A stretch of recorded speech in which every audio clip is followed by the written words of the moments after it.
والصلاة والسلام على عباده الذين اصطفى خصوصا على أفضلهم وخاتم النبيين محمد الأمين وعلى آله وصحبه أجمعين. أما بعد فأعوذ بالله من الشيطان الرجيم. بسم الله الرحمن الرحيم.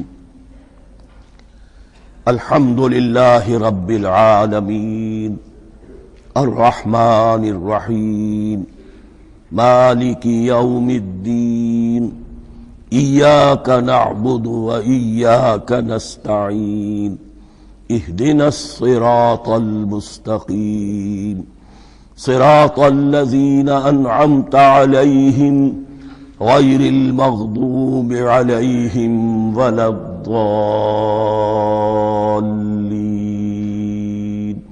آمين.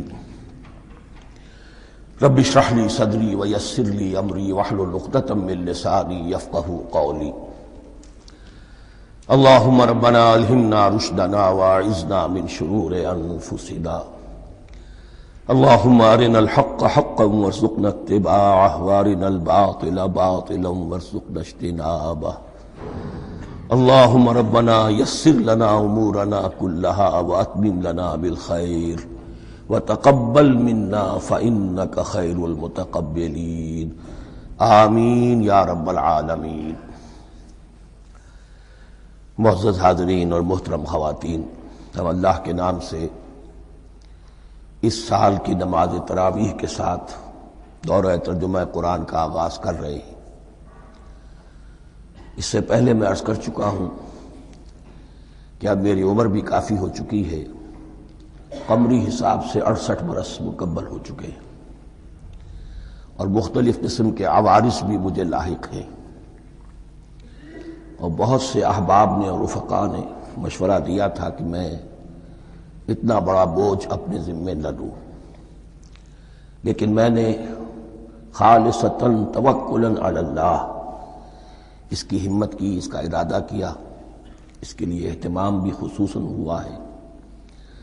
مجھے اندازہ ہے کہ اب میرے خیالات کی جو رو ہے وہ اب اتنی تیز نہیں ہے جتنی کبھی ہوا کرتی تھی.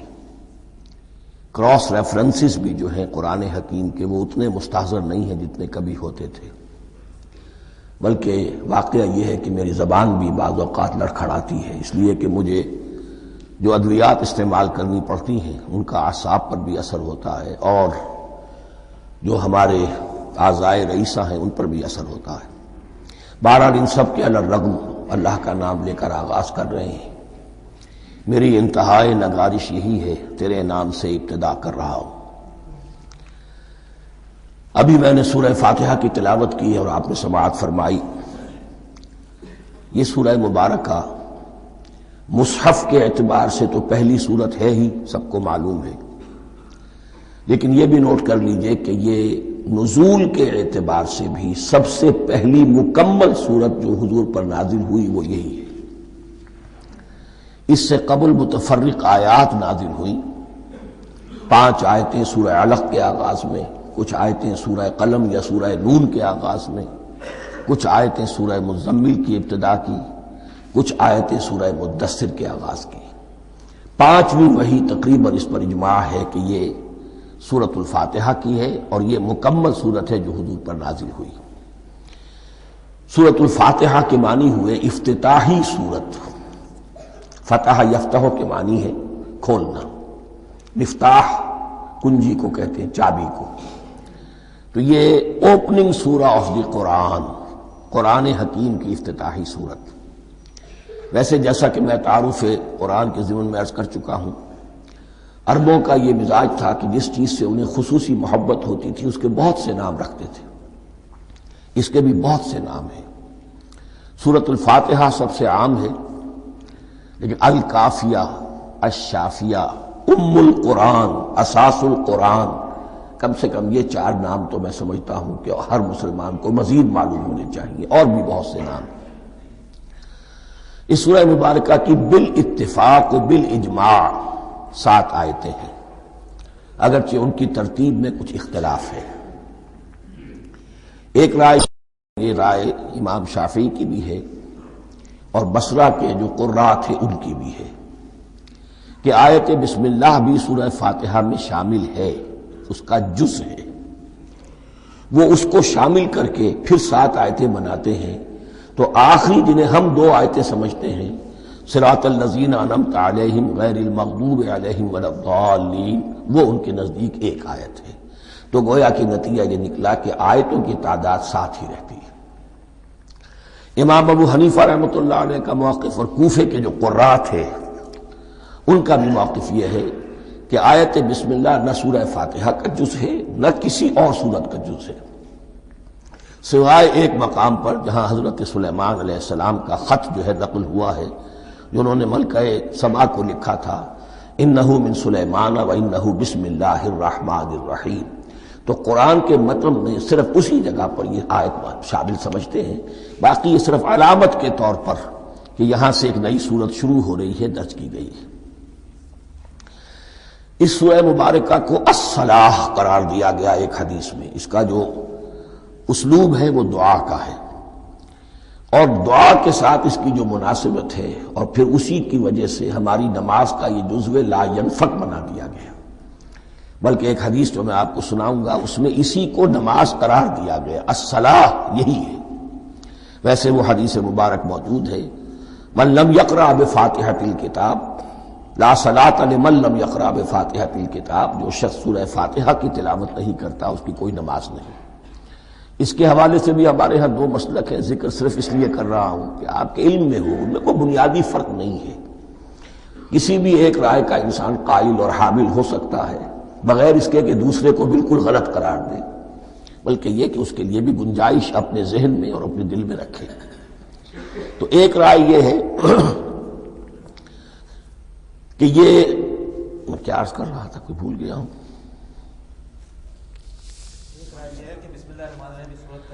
جی، اور دوسری آیت یہ ہے کہ اس کا حصہ نہیں ہے، اسی اعتبار سے یہ کہ یہ سورہ مبارکہ نماز میں پڑھی جانی ضروری ہے، لا صلاۃ لمن لم یقرأ بفاتحۃ الکتاب۔ البتہ یہ اختلاف ہے، یہ بات جو میں ذکر کر رہا تھا جو ذہن سے نکل گئی، کہ آیا مقتدی جو ہے امام کے پیچھے کھڑا ہو کر جب نماز پڑھ رہا ہو تو کیا اس صورت میں بھی اس کے لیے لازم ہے کہ سورہ فاتحہ پڑھے؟ اس میں 2 رائے ہو گئی، بلکہ 3۔ ایک رائے انتہائی ہے اور وہ فقہ حنفی کی طرف منسوب ہے کہ اگر آپ امام کے پیچھے مقتدی کی حیثیت سے نماز پڑھ رہے ہیں تو کسی بھی رکعت میں آپ سورہ فاتحہ نہیں پڑھیں گے۔ ایک دوسری بالکل برعکس رائے ہے، وہ امام شافعی رحمۃ اللہ علیہ کی ہے کہ ہر حالت میں چاہے امام جہری رکعت پڑھا رہا ہو جس میں وہ بلند آواز سے سورہ فاتحہ پڑھ رہا ہو اور چاہے وہ سری رکعت ہو، ہر حالت میں مقتدی کو بھی پڑھنی ہے۔ ایک تیسری رائے بین ہے، وہ امام مالک کی ہے رحمۃ اللہ علیہ، کہ جو سری رکعت ہے جس میں کہ امام بھی خاموشی سے پڑھ رہا ہے مقتدیوں کو بھی پڑھنی چاہیے، جو جہری رکعت ہے جس میں کہ امام بلند آواز سے پڑھ رہا ہے اس میں مقتدیوں کو خاموش رہ کر پوری توجہ جو ہے سننے پر صرف کر دینی چاہیے۔ اذا قرئ القرآن فاستمعوا له وانصتوا، جب قرآن پڑھا جا رہا ہو تو پوری توجہ اس کے پڑھنے پر مرکوز کر دو اور خود خاموش رہو۔ میرے اپنی رائے میں یہ تیسری رائے سب سے زیادہ صائب ہے اور اس میں کسی طرح کی بھی کوئی پیچیدگی پیدا نہیں ہوتی۔ بہرحال اس سورہ مبارکہ کا جو اسلوب ہے میں نے عرض کیا دعائیہ ہے، البتہ قرآن مجید کے علم اور حکمت کے اعتبار سے، اس کے فلسفے کے اعتبار سے ایک بات سمجھ لینی چاہیے۔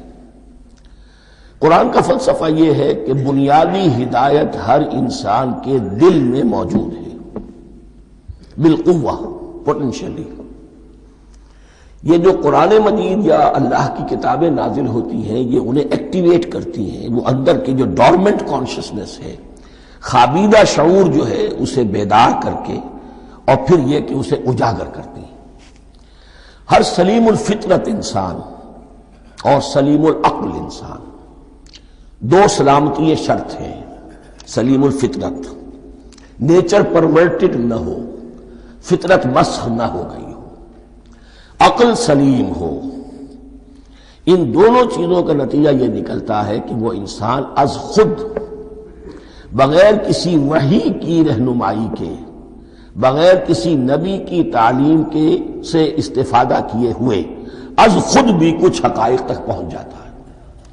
اور وہ حقائق کیا ہے؟ نمبر ایک یہ کہ اس کائنات کا ایک خالق ہے اور وہ ایک ہے، اور وہ تمام صفات کمال سے متصف ہے۔ نمبر دو یہ کہ انسان کی زندگی صرف یہ زندگی نہیں ہے، بلکہ ایک اور زندگی ہے کہ جس میں اس زندگی کے اعمال کے نتائج برآمد ہوں گے۔ یہ دو باتیں، اس کی زیادہ وضاحت کے ساتھ جو ہے اس کا تذکرہ آئے گا سورہ لقمان میں، جہاں حضرت لقمان کی شخصیت کا تذکرہ ہے۔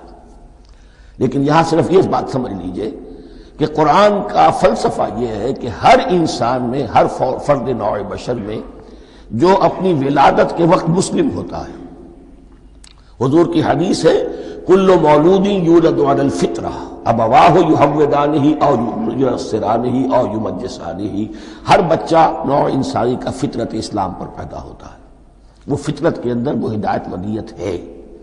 اب اگر وہ فطرت بس نہیں ہوئی اور عقل جو ہے وہ صحیح رخ پر کام کر رہی ہے تو ان دو حقائق تک وہ انسان خود پہنچ جائے گا۔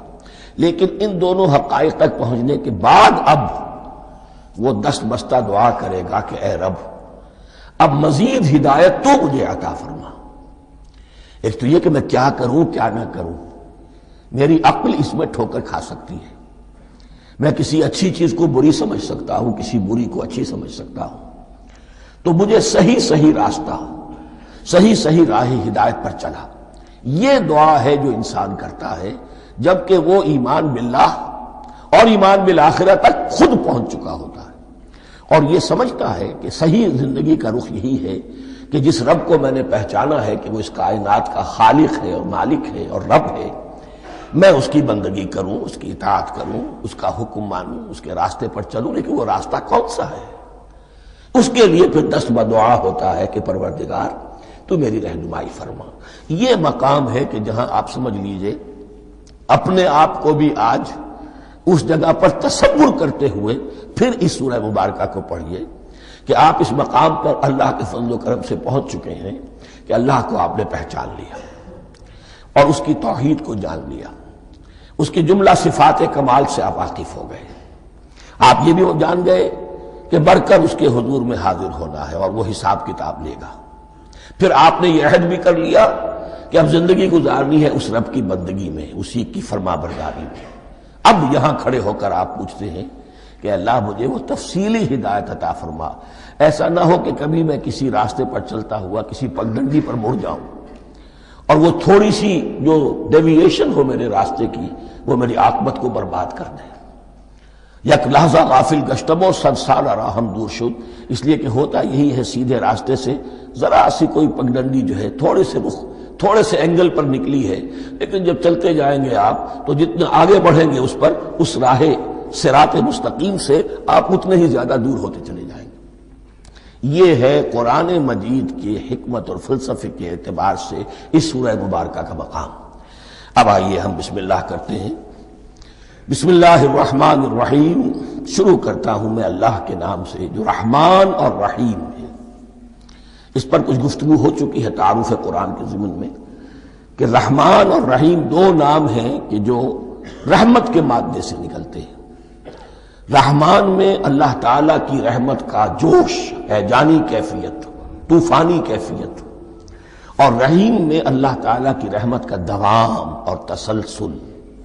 یہ دونوں کیفیات اللہ کی رحمت میں بیک وقت موجود ہیں، جس کا ہم تصور نہیں کر سکتے۔ ہم سمندر کو دیکھتے ہیں، متلاطم سمندر ہے، اس میں ہیجان ہے، طوفان ہے۔ دریا کو دیکھتے ہیں کہ وہ سکون کے ساتھ چل رہا ہے، خاموشی سے چل رہا ہے، بہہ رہا ہے، بس تسلسل کے ساتھ بہہ رہا ہے۔ ہم ان دونوں کیفیات کو علیحدہ علیحدہ دیکھتے ہیں تو ہمارا ذہن ان دونوں کو بیک وقت اس کا تصور نہیں کر سکتا، تخیل ممکن نہیں۔ لیکن اللہ کی رحمت کی یہ دونوں شانیں مستقلاً ہر وقت موجود ہیں، بیک وقت، اسی لیے ان دونوں کے درمیان کہیں حرف عطف نہیں آئے گا۔ بسم اللہ الرحمن الرحیم، الحمدللہ رب العالمین۔ کل حمد، اور حمد کو ذہن میں رکھ لیجئے، حمد مساوی ہے تعریف جمع شکر۔ عام طور پر ترجموں میں ایک لفظ لایا جاتا ہے، کل تعریف اللہ کے لیے، یہ کافی نہیں ہے۔ تعریف آپ کسی شے کی کر سکتے ہیں جس میں کوئی حسن ہے، خوبی ہے، کسی بھی اعتبار سے، خواہ آپ کو اس کے حسن و خوبی سے کوئی فائدہ حاصل نہیں ہو رہا۔ ایک پھول ہے، بہت خوبصورت ہے، بس ٹھیک ہے، خوبصورت ہے، آپ نے کہا، تعریف کر دی۔ شکر کرتے ہیں آپ اس شے کا جس سے آپ کو کوئی فائدہ پہنچا ہو، استفادہ ہوا ہو، آپ کی کوئی ضرورت پوری ہوئی ہو، آپ کی کوئی مشکل رفع ہوئی ہو۔ اور آپ دیکھیں گے کہ حمد میں یہ شکر کا پہلو غالب ہے۔ جتنی بھی دعائیں ہیں حضور سے منقول، شکر کے مقام پر وہاں حمد آتا ہے۔ بھوک لگی ہوئی تھی، کھانا کھایا، الحمدللہ الذی اطعمنی وسقانی۔ اب یہاں دیکھیے ترجمہ تعریف نہیں، شکر ہے اس اللہ کا جس نے مجھے کھلایا اور پلایا۔ آپ بیت الخلاء سے باہر آئے، نجاستیں آپ سے دور ہو گئیں، طبیعت میں انشراح ہوا، الحمدللہ الذی اذھب عنی الاذی وعافانی۔ وہ شکر ہے اس اللہ کا جس نے اذیت بخش چیزیں مجھ سے دور کر دیں اور مجھے عافیت بخشی۔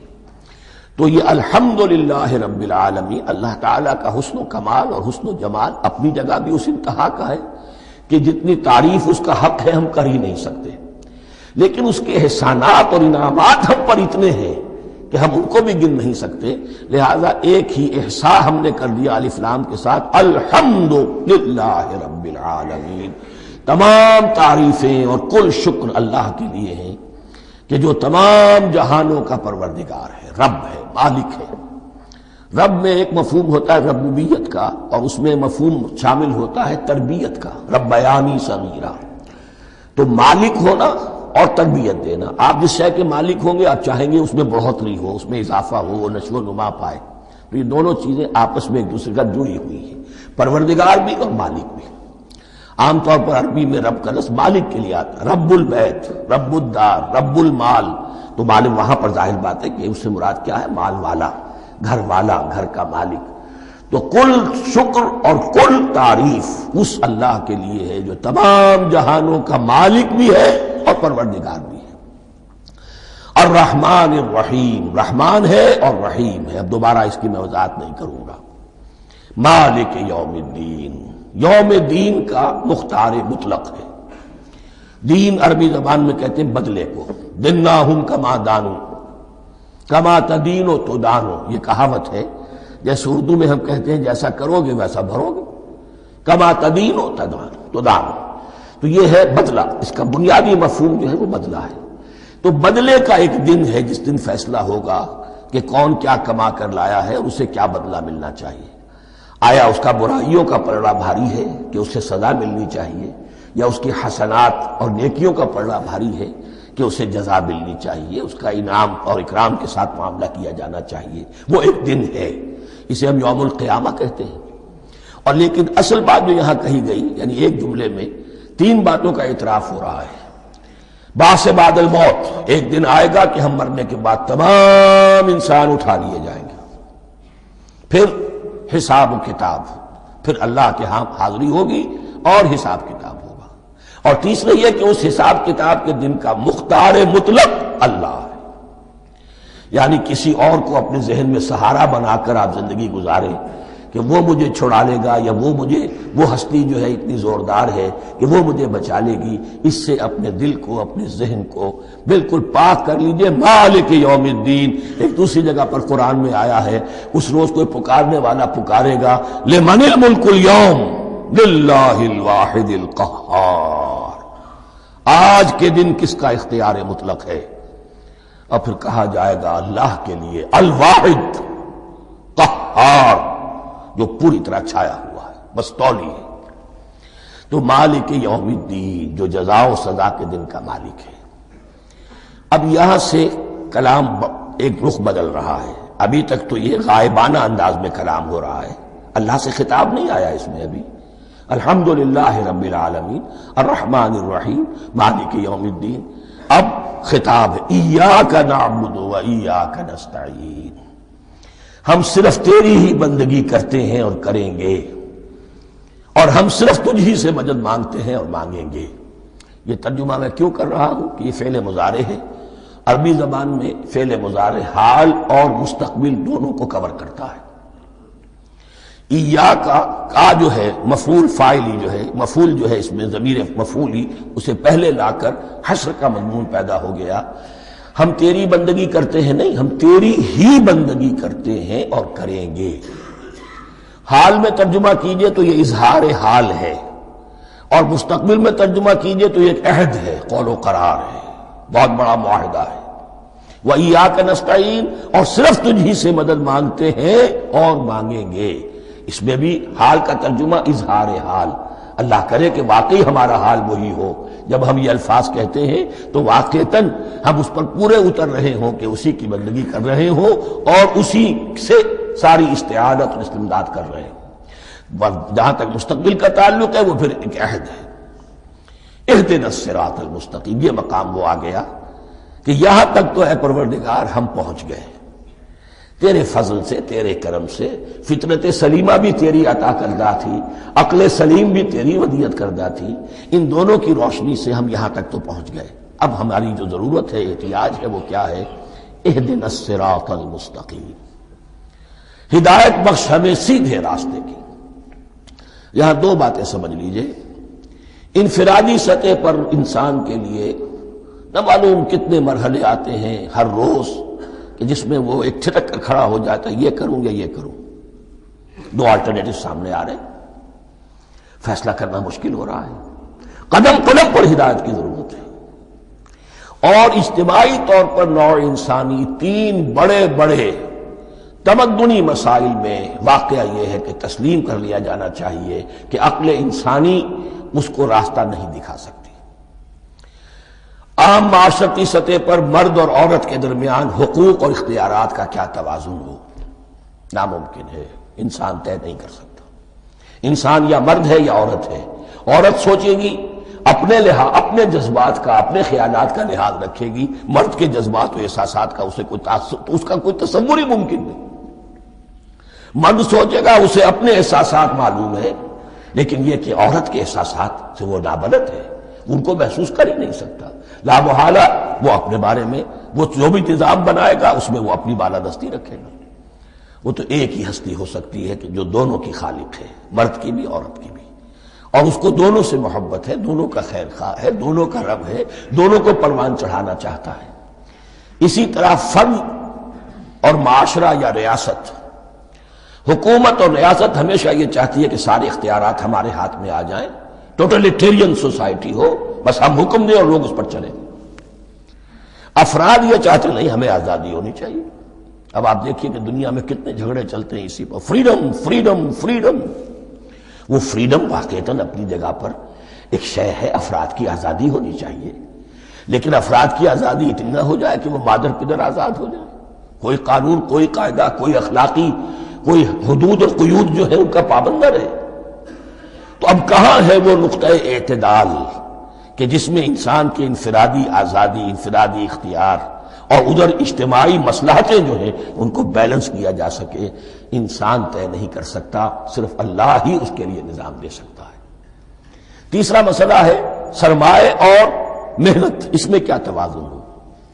سرمایہ اور محنت دونوں مل کر کچھ بنا رہے ہیں، کچھ پروڈیوس کر رہے ہیں۔ اب اس میں نفع جو ہوا ہے اس میں سرمایہ کا کتنا حصہ ہونا چاہیے اور لیبر کا کتنا ہونا چاہیے، کون طے کر سکتا؟ اس کے لیے بھی کہ ایسا نہ ہو کہ سرمایہ داری جو ہے آکاش بیل بن کر پورے معاشرے پر چھا جائے، اور غریب بیچارہ، مزدور بیچارہ، کاشتکار بیچارہ وہ گویا کہ چکی کے دو پارٹوں میں پس کر رہ جائے، اس کی کوئی حیثیت نہ رہ جائے۔ لیکن یہ کہ دوسری طرف اگر یہ کہ مزدور کا جو حق ہے اس سے زیادہ اس کو دے دیا جائے تو سرمایہ جو ہے وہ سکڑ جائے گا، شائی ہو جائے گا، وہ پھر میدان میں نہیں آئے گا۔ کیا کیا جائے؟ کون سا نقطہ عدل و اعتدال ہے؟ یہ تین مسائل ایسے ہیں، اہدنا الصراط المستقیم۔ تو یوں سمجھیے کہ ایک جو بنیادی ہدایت تھی، ایک اللہ کو پہچان لینا، یہ جان لینا کہ کل حسن و جمال اور تمام انعام و اکرام کا منبع اس کی ذات ہے، وہ رحمان ہے اور رحیم ہے، اور یہ جان لینا کہ مرنے کے بعد جی اٹھنا ہے، حساب کتاب ہے، فیصلہ ہوگا جزا و سزا کا، اور مختار مطلق اس دن کا اللہ ہے۔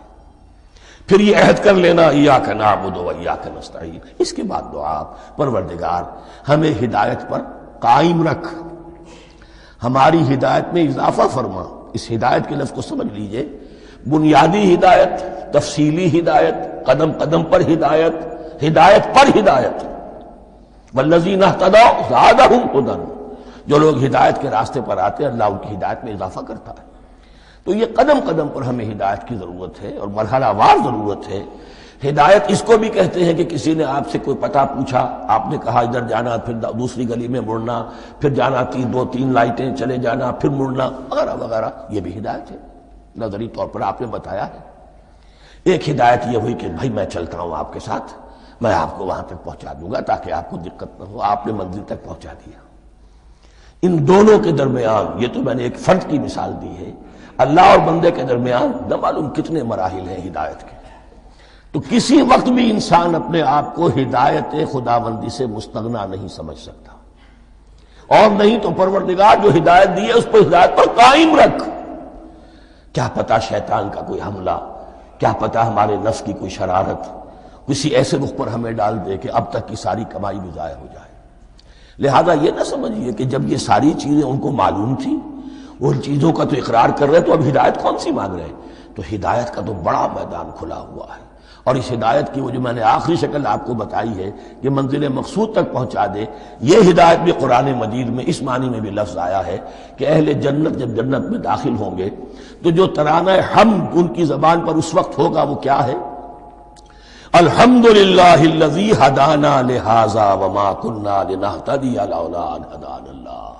کل شکر اس اللہ کا جس نے ہمیں یہاں تک پہنچا دیا، ہدایت دی جہاں تک پہنچا دیا. اور ہم ہرگز نہ پہنچ پاتے، ہم ہرگز ہدایت یافتہ نہ ہو سکتے اگر اللہ ہی ہمیں ہدایت نہ دیتا. اہدنا الصراط المستقیم، سیدھا راستہ.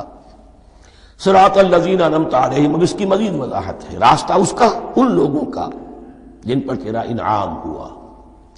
یہ کون لوگ ہیں؟ اس کی وضاحت آپ کو ملے گی سورہ نساء میں.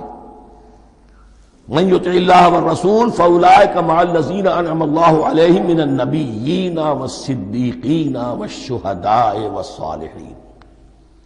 چار طبقات ہیں منعم علیہم جن پر اللہ کا انعام ہوا ہے. چوٹی پر انبیاء کرام، اس کے بعد صدیقین کرام، اس کے بعد شہداء عظام، اس کے بعد عام صالح مسلمان صالح ہو. یہ بیس لائن ہے.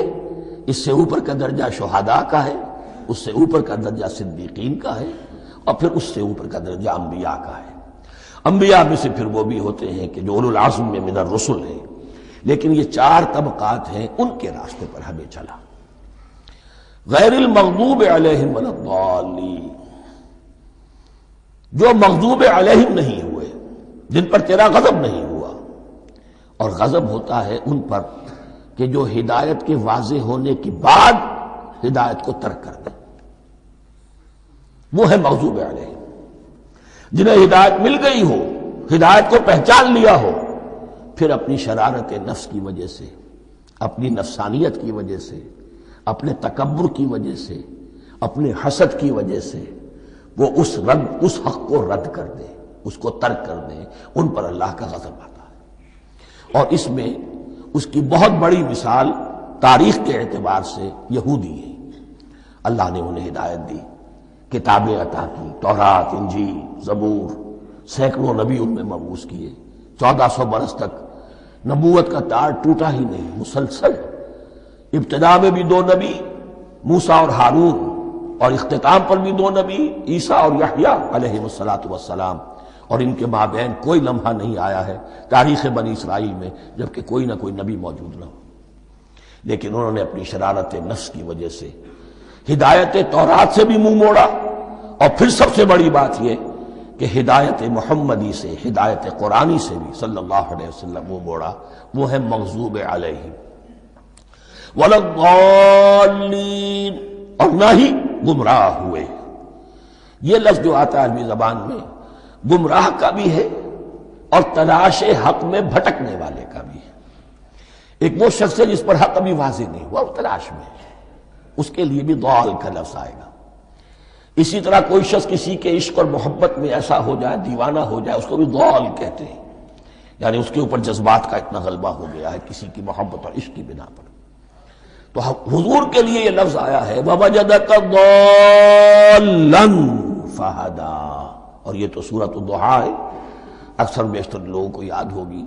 تو یہ جو ضال کا لفظ ہے اس میں سمجھ لیجئے ضروری نہیں ہے کہ وہ گمراہ ہو، بلکہ وہ بھی کہ جو ابھی راہ ہدایت کی طلب میں اس کے حصول کے لیے اس کی تلاش میں کوشاں ہیں، اور وہ بھی کہ جو کسی مغالطے کی وجہ سے حق سے منحرف ہو جائے۔ یہ بھی جان لیجئے کہ ایک ہے بدنیتی، تکبر، حسد، حق کو جان کر پہچان کر رد کر دینا یا چھوڑ دینا یا ترک کر دینا، ایک ہے کسی غلطی میں، کسی جذبات کے اندر آ کر، کسی غلو کے اندر مبتلا ہو کر اور حق سے منحرف ہو جانا۔ اس کی جو سب سے بڑی مثال ہے وہ نصارہ ہے، عیسائی ہے۔ حضرت مسیح کو انہوں نے مانا لیکن غلو کیا، یہ لفظ آئے گا آگے، لا تغلو فی دینکم، اپنے دین میں غلو نہ کرو۔ جیسے ہمارے ہاں بھی بعض لوگ ہیں جو حضور صلی اللہ علیہ وسلم کی تعریف میں، حضور صلی اللہ علیہ وسلم کے ساتھ اپنی محبت کے اظہار میں غلو کر جاتے ہیں۔ یہ انتہا درجے کو ہو گیا تھا حضرت مسیح علیہ السلام کے ماننے والوں میں، اور اس کی بنا پر انہوں نے تثلیث کا عقیدہ ایجاد کر لیا اور حضرت مسیح علیہ السلام کو اللہ کا بیٹا بنا دیا۔ تو اس کی سب سے بڑی مثال ضالین کی اس اعتبار سے کہ ہدایت پانے کے بعد کسی بدنیتی سے نہیں بلکہ کسی اچھے جذبے میں غلو کی وجہ سے رسول سے محبت کرنا تو اچھا جذبہ ہے، لیکن یہ محبت بھی ایک حد میں رہنی چاہیے۔ غلو کرے گی تو ظاہر بات ہے کہ اس کے بعد وہ گمراہی کی طرف لے جائے گی۔ تو یہ ہے اس سورہ مبارکہ کا ترجمہ، اور اس کے بعد آخر میں آمین کہنا یہ مسنون بھی ہے، کہنا چاہیے۔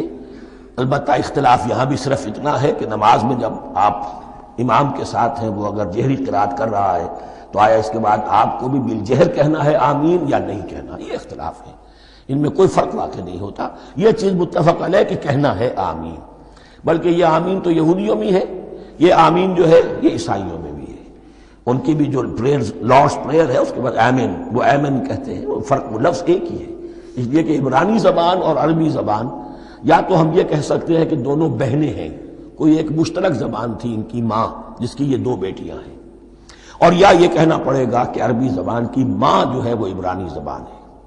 بہرحال بڑا قریبی رشتہ عربی کا اور عبرانی کا ہے، اس اعتبار سے وہ آمین۔ اب آپ کو معلوم ہے ہم السلام علیکم وہ کہتے ہیں، وہ سلام کہتے ہیں، فرق کیا ہے؟ وہ تو تلفظ کا فرق ہے۔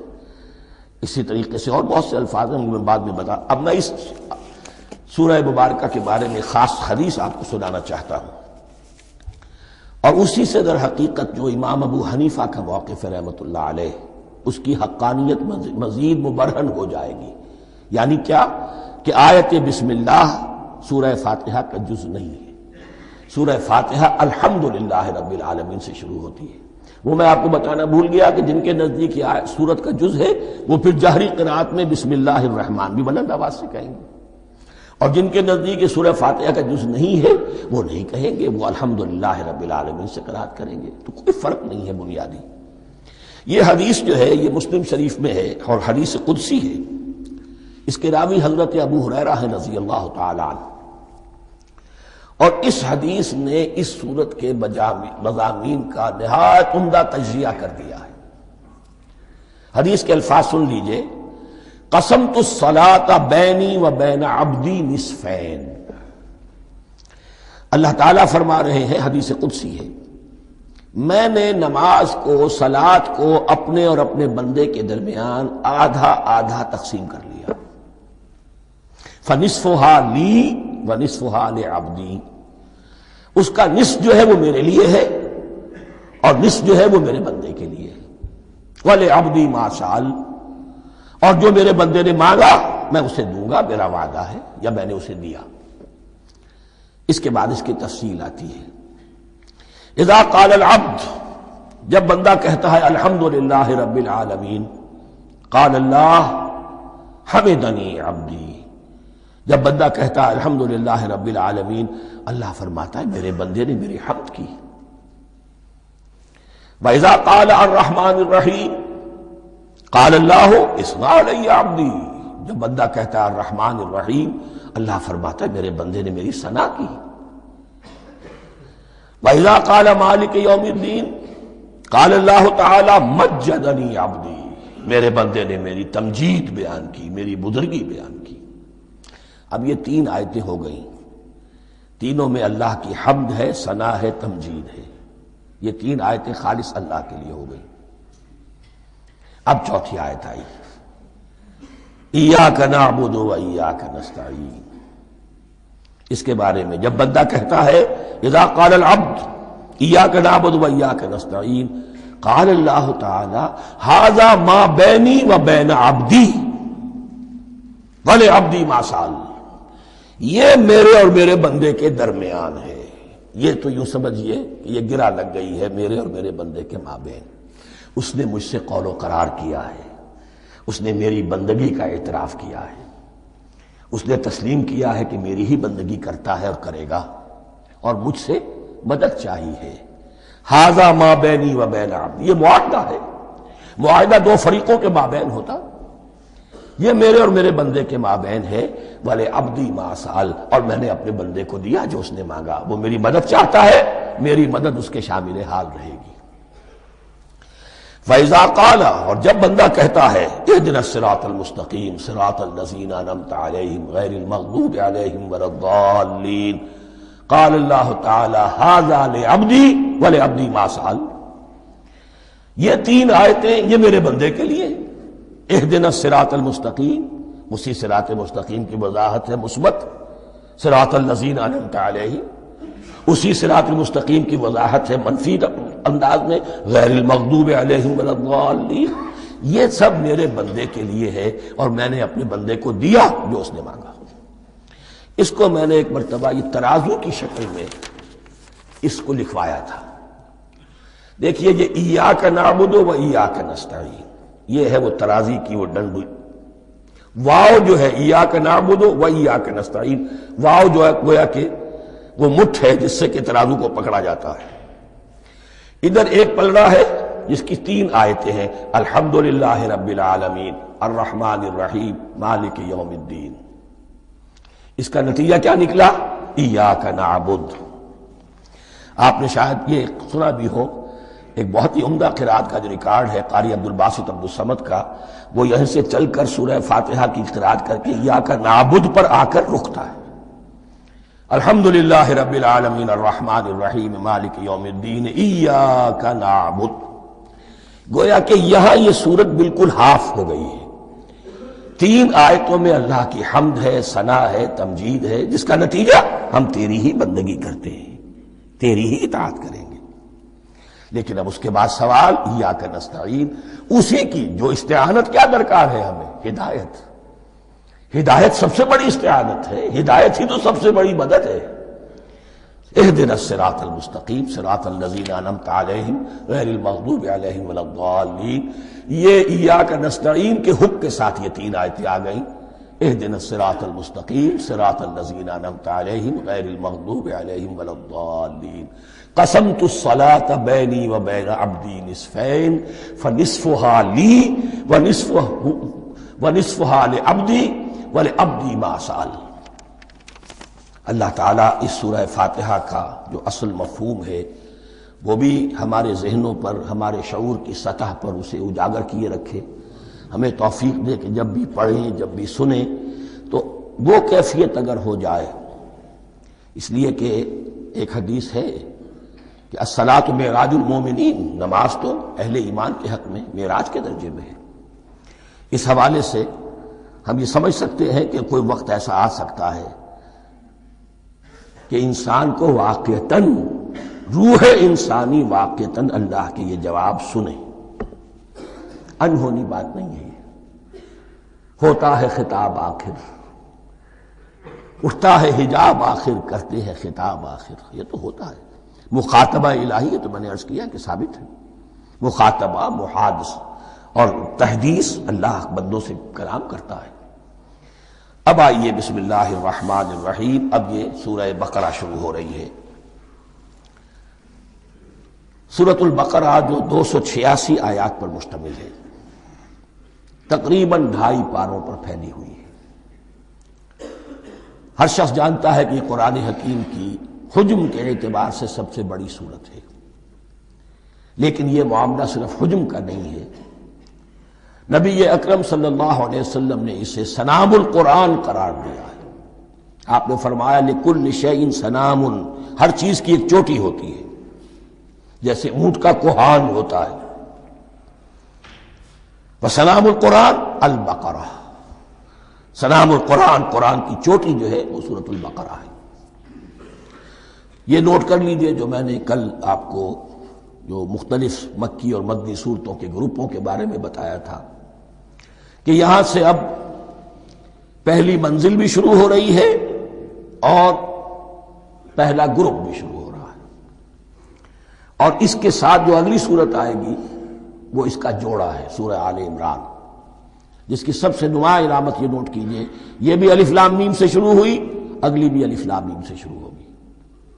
اس کے بعد 2 صورتیں مدنی اور ہیں، لیکن ان دونوں میں نہ حروف مقطعات ہے نہ کوئی اور تمہیدی کلام ہے، براہ راست خطاب سورہ نساء میں یا ایھا الناس اور سورہ مائدہ میں یا ایھا الذین آمنوا، کوئی تمہیدی بات نہیں، کوئی حروف مقطعات نہیں، براہ راست خطاب۔ وہ ایک جوڑا ہے سورہ نساء اور سورہ مائدہ، اور یہ ایک جوڑا ہے سورہ بقرہ اور سورہ آل عمران۔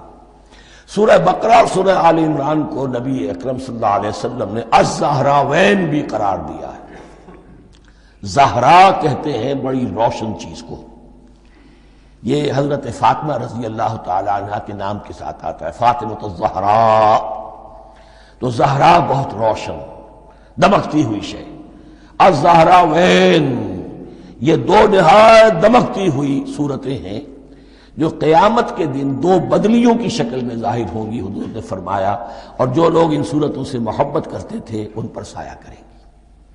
اللہم ربنا اجعلنا منہم، ہمیں اللہ تعالیٰ ان میں شامل فرما دے۔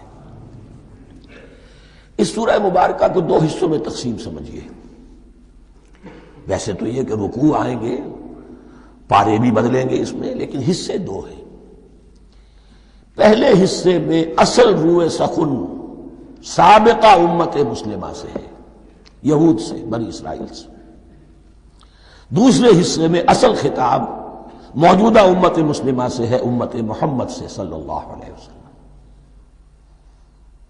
پہلے حصے میں 18 رکوع ہیں لیکن آیات 152 ہیں، دوسرے حصے میں 22 رکوع ہیں لیکن آیات 134 ہیں۔ گویا کہ اس سے آپ کو توازن نظر آئے گا کہ اگرچہ ادھر رکوعوں کی تعداد کم ہے 18 لیکن آیات کی تعداد زیادہ ہے 152، دوسرے حصے میں رکوعوں کی تعداد زیادہ ہے 22 لیکن آیات کی تعداد 134۔ اسی لیے اس کا ایک نام میں نے تجویز کیا ہے، وہ اس لیے تاکہ کچھ حقائق آپ کے ذہنوں میں ان ناموں کے حوالے سے بھی انشاءاللہ محفوظ ہو جائیں گے۔ سورۃ الامتین، 2 امتوں کی صورت، اس لیے کہ تقریباً نصف اس کی ساری بحث جو ہے، مرکزی بحث، وہ سابقہ امت مسلمہ بنی اسرائیل، اور دوسرا نصف اس میں سارا خطاب وہ ہے موجودہ امت مسلمہ یعنی امت محمد صلی اللہ علیہ وسلم۔ اس کا جو پہلے 18 رکوع ہے یا پہلا حصہ ہے، اس کے اندر ڈویژن فردر ہوگی ورٹیکل، عمودی، پہلے 4 رکوع، پھر 10 رکوع، پھر 4 رکوع۔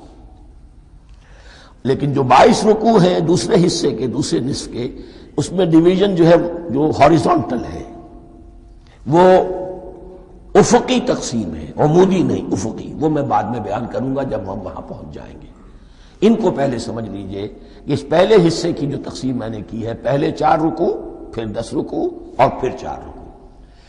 پہلے 4 رکوع یوں سمجھیے کہ پورے قرآن مجید کے لیے اس کی حکمت اور فلسفے کا جو حصہ مکی قرآن میں بیان ہو چکا تھا اس کا خلاصہ ہے۔ جب یہ سورت نازل ہو رہی ہے تو یہ تو مدینہ میں حضور تشریف لا چکے ہیں، 12-13 سال جو ہے گزر چکے ہیں، اور ان 12-13 سالوں کے دوران 2/3 قرآن نازل ہو چکا ہے۔ اس میں جو بھی حکمت، فلسفہ اور بنیادی دعوت، یہ جو چیزیں مکی قرآن میں بیان ہوئی، ان کا خلاصہ نچوڑ نکال کر یہاں 4 رکوعوں میں رکھ دیا گیا۔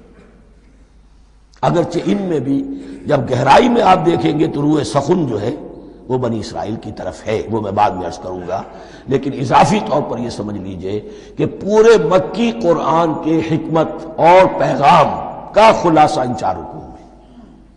پھر 10 رکوع ہیں جن میں براہ راست خطاب ہے سابقہ امت مسلمہ، یا بنی اسرائیل۔ اس کے بھی 2 حصے ہیں۔ پہلے ایک رکوع میں دعوت ہے، بڑا انداز اس کا بڑا پیارا ہے، اس میں دعوت ہے، ایمان لاؤ محمد پر صلی اللہ علیہ وسلم۔ اور اس کے بعد 9 رکوع ہیں ملامت کے، ملامت، تنقید، تم نے یہ کیا اور یہ کیا اور یہ کیا، ہم نے یہ احسان کیے، یہ احسان کیے، یہ احسان کیے، تم نے یہ ناشکری کی، یہ ناشکری کی، یہ ناشکری کی۔ اور اس سب کا نتیجہ آخری 4 رکوعوں میں ہے کہ اب تمہیں اس منصب سے معزول کیا جا رہا ہے جس پر تم 2000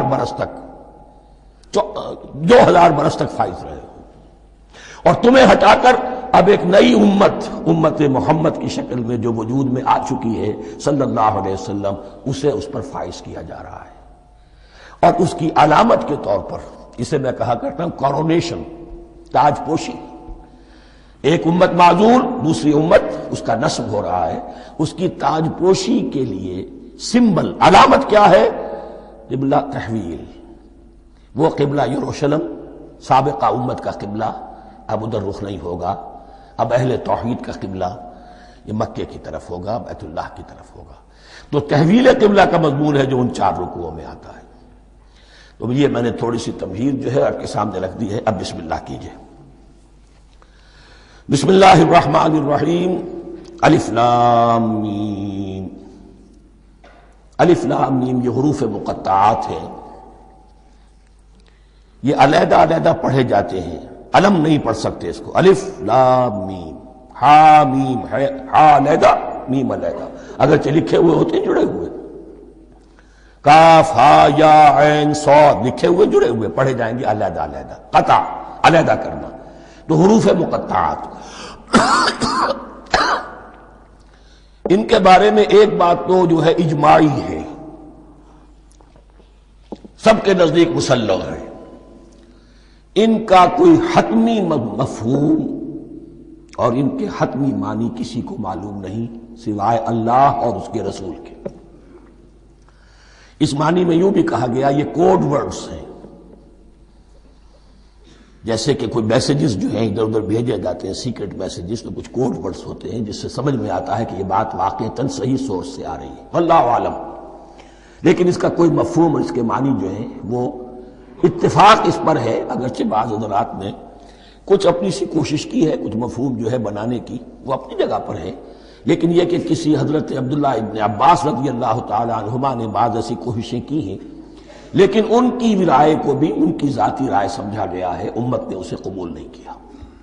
اجماع اور کنسنسس اسی پر ہے کہ اس کے معنی اور مفہوم کسی کو معلوم نہیں سوائے اللہ اور اس کے رسول کے۔ البتہ بعض چیزیں ایسی ہیں کہ وہ اگر نوٹ کر لی جائیں تو شاید آئندہ ہے اس میں کچھ راز کھلنے کے امکانات پیدا ہو جائیں۔ دیکھیے عربی زبان کے جو الفابیٹس ہیں ان کی تعداد 29 ہے یا 28 ہے، میں بتا چکا ہوں۔ الف اور حمزہ کو ایک سمجھے تو 28 ورنہ 29۔ پہلی بات یہ نوٹ کیجئے قرآن حکیم کی 114 صورتوں میں سے 29 صورتوں میں ان کے شروع میں یہ حروف مقطعات آئے۔ دوسری بات یہ کہ اس میں 28 کا نصف کیجئے تو 14 استعمال ہوئے، 14 نہیں استعمال ہوئے، بالکل آدھی تعداد استعمال ہوئی ہے۔ تیسرے یہ کہ جو شروع اور آخر اور درمیان 3 حصوں میں تقسیم کر دیجئے آپ، 9 9 9 پلواری 27، ایک طرف 10 رہ جائیں گے۔ پہلے حصے میں سے بہت کم حروف لیے گئے، بہت کم۔ آخری حصے کے تقریباً تمام حروف ہیں، تقریباً۔ درمیانی حصہ وہ ہے کہ جس میں آپ نے دیکھا ہے کہ عربی میں جوڑوں کی شکل میں ہے، صاد ضاد، فرق کیا ہے نقطے کا، سین شین، فرق کیا ہے نقطوں کا، را زا، فرق کیا ہے نقطے کا۔ تو جو بھی نقطے والا لفظ ہے وہ نہیں لیا گیا، اور جو بغیر نقطے کے غیر منقوط ہے وہ لیا گیا۔ پھر اس میں 3 صورتیں ہیں جن میں ایک ایک حرف آیا ہے، سورہ قاف، سورہ نون، سورہ صاد۔ پھر صورتیں ہیں جن میں 2 آئی ہیں، جن میں 3 آئے ہیں، پھر 4 آئے ہیں، 2 ہی صورتیں ہیں جن میں 4 ہیں، اور 2 ہی صورتیں جن میں 5 ہیں۔ تو یہ ہے صرف یوں سمجھیے کہ اعداد و شمار۔ اس کے حوالے سے کچھ آدمی غور کرے تو شاید کوئی بات نکلے۔ باقی وہ مثال میں آپ کو بتا دیتا ہوں کہ حضرت عبداللہ ابن عباس نے ایک رائے ظاہر کی کہ الف لام میم در حقیقت ایک جملے کا خلاصہ ہے، انا اللہ اعلم۔ پہلا لفظ انا، اس کا الف لے لیا، درمیانی لفظ اللہ، اس کا درمیانی لام لے لیا، تیسرا لفظ اعلم، یہ آخری لفظ ہے، آخری حرف میم لے لیا، انا اللہ اعلم، میں اللہ جانتا ہوں، واللہ اعلم، واقعتاً اللہ ہی جانتا ہے۔ یہ حضرت عبداللہ ابن عباس کی رائے ہے، لیکن اگرچہ انہیں حبر الامت مانا گیا ہے، لیکن یہ کہ ان کی اس رائے کو بھی اکثر و بیشتر مفسرین نے قبول نہیں کیا۔ اب جو پہلے 2 رکوع ہیں اس سورہ بقرہ کے، ان کے بارے میں تعویل عام اور تعویل خاص کا ایک بڑا بنیادی فرق ہے جو نوٹ کر لینا چاہیے۔ جس وقت یہ صورت نازل ہو رہی ہے، میں عرض کر چکا ہوں کہ 12 سال ہو چکے تھے حضور کو اپنا فریضہ نبوت اور رسالت ادا کرتے ہوئے۔ ایک جماعت اچھی بھلی تیار ہو چکی تھی جنہوں نے حضور کی دعوت پر لبیک کہا، ایمان لائے اور آپ کی تعلیمات پر عمل کیا۔ وہ ایک گروہ موجود تھا، یہ ابو بکر ہے، یہ عمر ہے، یہ عثمان ہے، یہ طلحہ ہے، یہ زبیر ہے، یہ عبد الرحمن ابن عوف ہے، یہ مسلم بن عمیر ہے، دیکھ لو۔ اور ایک گروہ وہ تھا کہ جو حق کو جان کر پہچان کر محض اپنی ضد اور حق درمی کی باعث وہ کفر پر اڑ گیا تھا۔ اور اب ایک تیسرا گروہ پیدا ہو رہا تھا مدینے میں آ کر، وہ ابھی ایمبریونک سٹیج میں ہے، کہ جو داعی ہے، مدعی ہے کہ ہم مانتے ہیں لیکن حقیقت میں نہیں مانتے۔ یہ 3 قسم کے گروہ دنیا میں ہمیشہ پائے جائیں گے، ہمیشہ۔ اب اسے میں اس کو لا رہا ہوں تعویل عام کی طرف۔ جب بھی کبھی کوئی دعوت اٹھے گی انقلابی، ایک ہوتا ہے واعظ و نصیحت، ٹھیک ہے، جس نے بھی فائدہ اٹھایا اٹھا لیا۔ ایک ہوتی ہے دعوت انقلابی، وہ انقلابی دعوت کا ہدف ہوتا ہے نظام کو بدلنا۔ نظام بدلتا ہے تو ظاہر بات ہے کہ جو لوگ اس نظام میں جن کے ویسٹڈ انٹرسٹ ہیں اور جن کو پریولیجز حاصل ہیں، جن کے مفادات ہیں، وہ تو لازماً اپنے نظام کا تحفظ کریں گے۔ ٹکراؤ ہوگا، تصادم ہوگا، تصادم میں جانی نقصان بھی ہوگا، مالی نقصان بھی ہوگا۔ یہ گویا کہ کسی انقلابی دعوت کے لوازم ہیں۔ اگر یہ شے نہ ہو تو دعوت انقلابی ہے ہی نہیں۔ اس اعتبار سے ہر انقلابی دعوت کے جواب میں 3 طبقے پیدا ہو جاتے ہیں۔ ایک وہ کہ جو اس دعوت کو قبول کرتے ہیں دیانت کے ساتھ، خلوص کے ساتھ، اخلاص کے ساتھ، اور پھر پوری جواں مردی کا ثبوت دیتے ہیں، ہر چہ بعد آباد، اب جو آئے سو آئے، جان دینی پڑے حاضر ہیں، مال دینا پڑے حاضر ہیں، کوئی تکلیف آئے، کوئی مشقت آئے، کوئی مصیبت آئے، کوئی قربانی کرے، حاضر۔ جب پکارا گیا، واپس نہیں پھیرا کوئی فرمان جنوں کا، اور تنہا نہیں لوٹی کبھی آواز جرس کی۔ خیریت جا راحت تن صحت داما، سب بھول گئی مصلحتیں اہل ہوس کی۔ ایک وہ لوگ ہوتے ہیں، ایک وہ لوگ ہوتے ہیں کہ جو اڑ جاتے ہیں ضد پر، ہٹ درمی پر، ماننے کے باوجود، جاننے کے باوجود کہ بات تو ٹھیک ہے جو کہہ رہے ہیں، کیسے مان لیں؟ ہماری سیادت، ہماری چودراہٹ، ہمارے مفادات، ہمارے یہ ساری چیزیں ان سب کے اوپر زد پڑ رہی ہے۔ یہ لوگ اڑ جاتے ہیں، اور پھر کوئی دعوت، کوئی نصیحت، کوئی مزید افہام و تفہیم ان کے حق میں مفید نہیں ہوتی۔ اس لیے کہ صحیح بات ہے جو کہتے ہیں کہ سوتے کو تو جگایا جا سکتا ہے، جاگتے کو کیسے جگائیں؟ کوئی سویا ہوا ہے تو آپ اسے جگا دیں گے، جو جاگا ہوا ہے لیکن وہ بنا ہوا ہے، وہ اٹھنے کو تیار ہی نہیں ہے، تو آپ کیسے اٹھا دیں گے اس کو؟ تو جو لوگ جان بوجھ کر حق کو پہچان کر رد کر دیتے ہیں، پھر ان کے حق میں کوئی دعوت، کوئی نصیحت، کوئی تبلیغ، کوئی انذار، کوئی تبشیر مفید نہیں ہوتی۔ تیسرا درجہ ایسے لوگوں کا ہوتا ہے جو یا تو شروع میں آتے ہی شرارت کے ارادے سے ہیں، کوئی مصلحت ہے جس کی وجہ سے اس دعوت کو قبول کر لیا، کوئی ذاتی منفعت ہے جس کے لیے قبول کر لیا، یا یہ کہ شروع میں تو اخلاص کے ساتھ آتے ہیں لیکن جب قربانی دینے کا وقت آتا ہے تو ان کے اندر سیرت و کردار کی وہ مضبوطی نہیں ہوتی کہ ہر چباد آباد، یہ نہیں ہوتی، وہ پھر ڈگمگاتے رہتے ہیں، کبھی کچھ چلے پھر کہیں ٹھٹک کر رہ گئے، پھر کہیں کچھ چلے پھر ٹھٹک کر رہ گئے۔ یہ تیسرا طبقہ ہے کہ جو کہتا ہے، دعوی مدعی ہے کہ ہم نے مانا ہے، قبول کیا ہے، بات ٹھیک ہے، کچھ تھوڑا بہت چلتے بھی ہیں، لیکن جہاں مشکل آئی ٹھٹک کر کھڑے ہو گئے، اوندھے منہ گر پڑے۔ یہ تیسرا طبقہ ہے۔ اس کے لیے لفظ ہمارے ہاں منافقین بھی ہے، لیکن اس رکوع میں آ کر ابھی ان 4 رکوعوں میں نہیں بلکہ سورہ بقرہ میں مکمل میں بھی کہیں نفاق کا لفظ نہیں آیا ہے، اس لیے کہ اسے مرض سے تعبیر کیا گیا ہے۔ یہ مرض ہے ایک، اور اس مرض کے ذریعے سے لوگوں کے اندر جو ہے وہ ایک نفاق کا بیج پڑ رہا ہے، جو ظاہر ہوگا تو منافقت پوری کی پوری کھل کر سامنے آ جائے گی۔ روگ ہے انسانی شخصیت کا، اس حوالے سے وہ تیسری، اور یہ چونکہ اہم ترین حصہ تھا اور یہ مرض اب شروع ہو رہا تھا، مدینے میں، مکے میں نہیں تھا، لہذا زیادہ تفصیل سے اس کے بارے میں گفتگو ہوئی۔ اب ان 2 رکنوں کا سلسلے وار مطالعہ انشاءاللہ اس دوسری نشست میں کریں گے۔ دوسری نشست سے مراد یہی ہے ابھی